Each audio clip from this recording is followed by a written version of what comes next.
আল্লাহ রাব্বুল আলামিনের কাছ থেকে কিভাবে রিওয়ার্ড পেতে পারি। গরমের দিনের প্রধান আমল, সবচেয়ে বড় আমল, নবী করিম সাল্লাল্লাহু আলাইহি ওয়াসাল্লামের কাছে এসে জিজ্ঞাসা করছে, ইয়া রাসূলুল্লাহ, সর্বোত্তম আমল কি? নবী করিম সাল্লাল্লাহু আলাইহি ওয়াসাল্লাম বলছেন, মানুষকে পানি পান করানো। সুবহানাল্লাহ। নবী করিম সাল্লাল্লাহু আলাইহি ওয়াসাল্লাম বলছেন, জাহান্নামে তোমাদেরকে একটা সাদাকা, একটা তোমাদের কবুল ইবাদত, এইটা আল্লাহ রাব্বুল আলামিনের জাহান্নামকে নিভাই দিবে। নবীজি বললেন, আর জানো কি, কবুল ইবাদতের মধ্যে অন্যতম ইবাদত হচ্ছে এক বান্দা যখন আরেক বান্দাকে পানি খাওয়ায়, এই পানি খাওয়াটা একটা আল্লাহর কাছে বড় ইবাদত। সুবহানাল্লাহ। পানি তো সকলের বাড়িতে আসে, আমি তাহলে পানি কেমনে খাওয়াবো? কৌশল অবলম্বন করতে হবে প্রিয় ভাইরা। নবীর হাদিস অনুযায়ী নিজেদের জীবনে আমল করার জন্য আপনাকে চেষ্টা করতে হবে। আপনার বাড়িতে একটা 5 লিটারের জার্কিং আছে, 10টা লেবু কিনে নিয়ে গেছেন, হাফ কেজি চিনি নিয়ে গেছেন, যাওয়ার পরে একটু ফ্রিজের থেকে 2টা লিটার পানি ওর সাথে মিশাইছেন, মিশে আপনি দারুস সালামের রাস্তার সামনে আসছেন, 1 টাইম গ্লাস দিয়া আমার সিনজিয়ালা ভাই যাচ্ছে, আমার পথিক যাচ্ছে, আমার যেই লোকের হয়তো বাড়িতে পানিও আছে সেও যাচ্ছে, আপনি তাকে 10 জনকে আমার নবী বলছে এই সময় পানি খাওয়ানো, দেখবেন ওই মানুষটা পানি খাবে আর আপনার জন্য দোয়া করবে, তার অন্তরের মধ্যে তৃপ্তি আসবে। এইটা একটা অন্যতম গুরুত্বপূর্ণ ইবাদত। আপনার বাড়িটা যদি রাস্তার পাশে হয় আর যদি সুযোগ থাকে, বাড়ির মধ্যে থেকে একটা ফ্রেশ পাইপ বের করে একটা কল লাগাই দেন, কল লাগাই ওখানে লিখে দেন, এটা বিশুদ্ধ ফিল্টার পানি, আপনি বিশ্বাসের সাথে এই পানিটা খেতে পারেন। হে পতি, আপনি এটা লাগাই দিচ্ছেন, একজন মানুষ একটু পানি খাইলো, সুবহানাল্লাহ, আপনার জন্য সওয়াব হয়ে গেল। আপনার জানলার পাশে ছোট্ট একটু জায়গা আছে, একটা বাটি আছে, বাটিটা বের করে দেন, দিয়ে ওর মধ্যে একটু পানি দিয়ে রাখেন, একটা পাখি এসে খেতে পারে। শাহিন ভাইয়ের দোকানের সামনে কুকুর ঘুরে, আমাদের 18-20টা কুকুর আছে। আমাদের বলতেছে এই জন্য আমার ওয়াইফ প্রত্যেক দিন রাত্রেবেলা এদের জন্য খাবারের ইন্তজাম করে।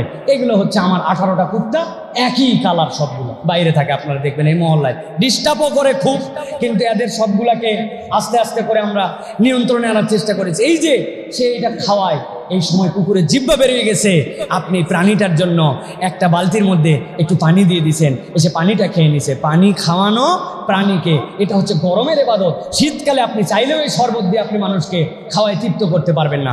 অতএব একটা বোতল আপনি পানি মুখে লাগাই খেলেন না, 1 বোতল আমার না হলেও চলে, পেয়ে গেছি আমি 1 বোতল না, আমি একটু উঁচু করে খেলাম, কারো অস্বস্তি হতে পারে এই জন্য। যদিও মুসলমানের এই ঝুঁটা নিয়ে আমাদের কোনো অসুবিধা নাই, কিন্তু আমি অর্ধেক খেয়ে বললাম, ভাই আপনি একটু খান ভাই।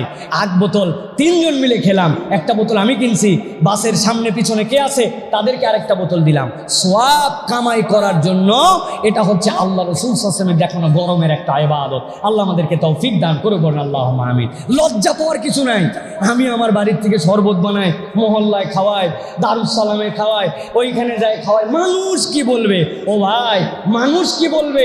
কিয়ামতের দিনে যাওয়ার পরে এটা হিসাবে আসবে না। আমল নামা কিয়ামতের দিনে কি বলবে, ওটা হচ্ছে আমার মূল বিষয়, ঠিক কি না? অতএব এই গরমের দিনে এটা একটা ইবাদত। 2 নম্বরে নফল সালাত। এই সময় সালাত করতে মন চায় না, যত দ্রুত বের হয়ে যাওয়া যায়। গরম উপলক্ষে মাঝে মাঝে একটু নফল সালাত আদায় করবেন, যে আল্লাহ এই গরমের মধ্যে আমার বিরক্তি, শরীর গরম, কষ্ট, এর মধ্যে আমি 2 রাকাত সালাত আদায় করলাম, গরম এই উদ্দেশ্যে আমি 2টা রাকাত সালাত তোমার জন্য আমি পারফর্ম করলাম, এটা একটা বড় ইবাদত। 3 নম্বর, গরমকে গালি না দেওয়া। এটা আমাদের খুব বাজে অভ্যাস। গরমের বাচ্চা গরম, শালার গরম শেষ হয় না, আছে না ভাই? বুঝানোর জন্য বললাম, তাছাড়া তো আপনি বুঝবেন না যে গরমকে আবার গালি দেয় কেমন করে। গরম আল্লাহ রাব্বুল আলামিনের সৃষ্টি, ঠান্ডা আল্লাহর সৃষ্টি। তো আপনি যদি হাওয়াকে গালি দেন, প্রকারান্তরে এই গালি তো আল্লাহ রাব্বুল আলামিনের প্রতি পড়ে যায়। এই জন্য গরমকে গালি দেওয়া যাবে না। এটাও একটা আমল, যদি কেউ দেয় সবর করতে হবে, বলতে হবে, বুঝাতে হবে, জোরে ভাই এত অস্থির হয়েছে কি জন্য? যেই তাপমাত্রা 40, এটা তো 60ও হতে পারতো, তো 40 আছে এখন পর্যন্ত, তো সহনীয় আমার আছে, বুঝ দিতে হবে এবং বেশি বেশি ইস্তেগফার করতে হবে। এরপরে আরেকটা আমল হচ্ছে এই সালাতুল ইস্তিসকার, সালাত আদায় করা। এটা গরমের অন্যতম একটা আমল। রাসূলুল্লাহ সাল্লাল্লাহু আলাইহি ওয়াসাল্লাম গরমের দিনে ইস্তিসকার সালাত আদায় করতেন। সালাতুল ইস্তিসকাতে নবী করিম সাল্লাল্লাহু আলাইহি ওয়াসাল্লাম খুব নম্রভাবে যেতেন, বেশি ভালো জামা কাপড় পরে যেতেন না, বিনয়ের সাথে যে আল্লাহ রাব্বুল আলামিনের কাছে হাজির হয়ে যেতেন। এই সময় রাসূলুল্লাহ সাল্লাল্লাহু আলাইহি ওয়াসাল্লাম বেশি কথা বলতেন না, যাওয়ার পর রাসূলুল্লাহ সাল্লাল্লাহু আলাইহি ওয়াসাল্লাম 2 রাকাত সালাত আদায় করতেন, এরপর একটা খুতবা দিতেন, এরপরে আল্লাহর কাছে দোয়া করতেন। যারা মদিনায় যাবেন আপনারা ওই যে মসজিদে গামামা ওইটা একটু দেখে আসবেন। নবী করিম সাল্লাল্লাহু আলাইহি ওয়াসাল্লাম যেই জায়গায় যাওয়ার পরে ঈদের সালাত আদায় করেছেন, যেই জায়গাতে ওই যে বাদশাহ নাজ্জাশী তার গায়েবানার জানাজা পড়েছেন, আর যখন সালাতুল ইস্তিসকার প্রয়োজন পড়তো মসজিদ নববী থেকে যে ওই জায়গাতে রাসূলুল্লাহ সাল্লাল্লাহু আলাইহি ওয়াসাল্লাম সালাত আদায় করতেন। সুতরাং সালাতুল ইস্তিসকা আদায় করা। আর দুইটা আমলের কথা বলবো প্রিয় ভাইয়েরা, সেটা হচ্ছে গরিব মানুষদেরকে এই সময় একটু ফলমূল কিনে দেওয়ার জন্য চেষ্টা করবেন। আপনি ইচ্ছা করলে 2টা তরমুজ কিনতে পারেন, 3টা কিনতে পারেন, বড় একটা তরমুজ 500 টাকা দিয়ে কিনতে পারেন। নিয়ত করছেন যে আজকে 500 টাকা দিয়ে বলে টলে ভালো ভালো 4টা তরমুজ কিনবো। একটা আমার রিক্সা প্যাডেলার ভাই, একটা আমার পথিক ভাই, একটা আমার ব্যবসায়ী, একটা আমার পরিচিত লোক, আমার যেটা মন চাইছে ভাই এই তরমুজটা আপনি নিয়ে যেয়ে খাবেন ভাই। এই রমজানে এই এখন পর্যন্ত শত শত তরমুজ আমরা সাবার করে ফেললাম। একটা তরমুজকে আমার পক্ষ থেকে একটা ফল হিসাবে হাদিয়া পেতে পারে না? একটা কমলা কি আমি একজনকে হাদিয়া দিতে পারি না? আমি কি একটা ফলমূল একটা গরিব মানুষকে খাওয়াতে পারি না? আমের সিজন আসতেছে, লিচুর সিজন আসতেছে, টার্গেট করবেন আমি 1000 লিচু খেতে পারি, 100টা লিচু আমার দানের তালিকায় থাকবে। আমি 10 মণ আম খেতে পারি, 1 মণ আম আমার দানের তালিকায় থাকবে।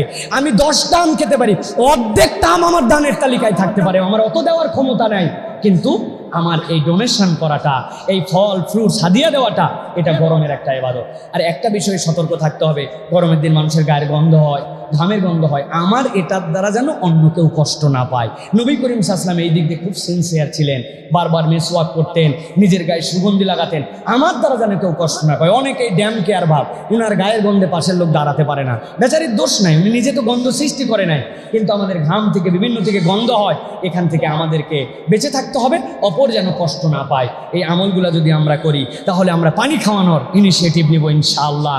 মানুষকে শরবত খাওয়ানো, পানি খাওয়ানো। আরে ভাই, আপনার পাশের লোক জানেন বস্তিবাসী দুর্বল মানুষ, ওদের বাড়িতে ফ্রিজ নাই, আপনার ডিপটা অনেক বড়, 10টা বোতল আজকে নিয়ে যাবেন, পানি ভরাবেন, 10টা বোতল বরফ করে রাখবেন। সন্ধ্যার পরে দুপুরে আশপাশে বাড়িতে পাঠায় দিবেন যে খালা আপনার বাড়ির পাশে 3টা বাড়ি আছে, ওদের জানি ফ্রিজ নাই, ওদের তো ঠান্ডা পানি খেতে মন চায়, এই 3 বোতল নিয়ে যান, পানি খাওয়ায় বোতল নিয়ে আসেন, আবার কালকে দিব। মানুষ সোয়াব কামাই করে কতভাবে ভাই, আপনি চিন্তা করতে পারবেন না। কৌশলে আপনার সোয়াব কামাই করতে হবে, এটা সৌহার্দ্য বাড়বে, এটা ভালোবাসার সমাজে প্রতিষ্ঠিত হবে। 2 নম্বর বলেছি আপনাদের জন্য বেশি বেশি ইস্তেগফার করা, নফল সালাত পড়া, গরমকে গালি না দেওয়া, বৃষ্টির সালাত পড়া, গরিব দুঃখীর মাঝে ফলমূল বিতরণ করা, সাধ্যের মধ্যে থাকলে নিজেরা সুগন্ধি পরিপাটি থাকার চেষ্টা করা, আর আসরের সালাত এই গরমের সময় ডিলে করে একটু পড়া, এটাও আমাদের জন্য গরমের আমল। আল্লাহ আমাদেরকে বেশি বেশি এই আমলগুলি করার তৌফিক দান করেন, বলেন আল্লাহুম্মা আমিন।